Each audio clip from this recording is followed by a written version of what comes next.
21 को देखिए, Manmohan versus Modi, excise duty के आंकड़े। यह कहा जाता है कि पेट्रोल आता तो बहुत कम रेट पर है, लेकिन उस पर इतने सेस, इतने टैक्सेस लग जाते हैं, अलग अलग तरीके की एक्साइज ड्यूटीज लग जाती हैं कि वो जब आम जनता के पास तक आता है तो फिर महंगा हो जाता है। मैं आपको इस डेटा में दिखाने की कोशिश करूंगा कि मनमोहन सिंह के प्रधानमंत्री रहते हुए किन किन तरीके की एक्साइज ड्यूटी पेट्रोल डीजल पर लगा करती थी, और जब नरेंद्र मोदी प्रधानमंत्री बने तो उनके कार्यकाल में कौन कौन सी एक्साइज ड्यूटी बढ़ी या घटी है। 2014 की बात करिए, पेट्रोल में excise duty, basic excise duty तब पेट्रोल में ₹1.20 और डीजल में ₹1.46 लगा करती थी।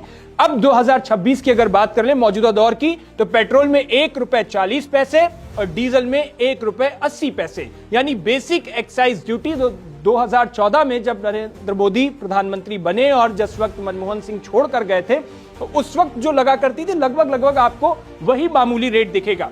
स्पेशल एडिशन एक्साइज ड्यूटी की बात कर लें तो पेट्रोल पर ₹6 लगती थी, डीजल पर ₹2 लगा करती थी, लेकिन नरेंद्र मोदी सरकार में ₹3 यानी कम कर दी गई, इसको एक्साइज ड्यूटी कम की गई, स्पेशल एडिशन एक्साइज ड्यूटी, और डीजल पर लगभग 0 यानी खत्म ही कर दी गई।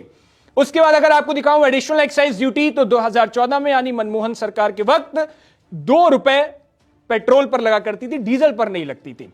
2026 की अगर मैं बात करूं तो नरेंद्र मोदी सरकार में एडिशनल एक्साइज ड्यूटी पेट्रोल पर से भी खत्म कर दी गई, और आपको 2 जो नए सेस थे वो अब जोड़ दिए गए जो पहले नहीं हुआ करते थे। Agriculture and infra cess, road and infrastructure cess. ये 2 सेस ऐसे हैं जो नरेंद्र मोदी के सत्ता में आने के बाद, उनके प्रधानमंत्री रहते हुए, ये 2 सेस पेट्रोल पर ऐड किए गए। ये यूपीए सरकार में उस वक्त नहीं लगा करते थे। अब पेट्रोल पर एग्रीकल्चर एंड इंफ्रा सेस ₹2.50 यानी लगभग ₹2.5 लगता है, और डीजल पर ₹4 लगता है। यही रोड और इंफ्रास्ट्रक्चर सेस ₹5 पेट्रोल पर लगता है, ₹2 डीजल पर लगता है।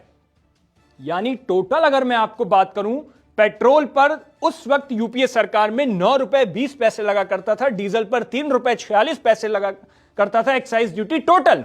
और 2026 में नरेंद्र मोदी सरकार में पेट्रोल पर एक्साइज ड्यूटी टोटल ₹11.90 लगती है, और डीजल पर ₹7.80 की यह excise duty, total excise duty लगती है। दोनों में आप अंतर देखिए, और दोनों सरकारों का अंतर आपको यहां पर कंपैरेटिवली डेटा में आपको यहां पर दिखा रहा हूं।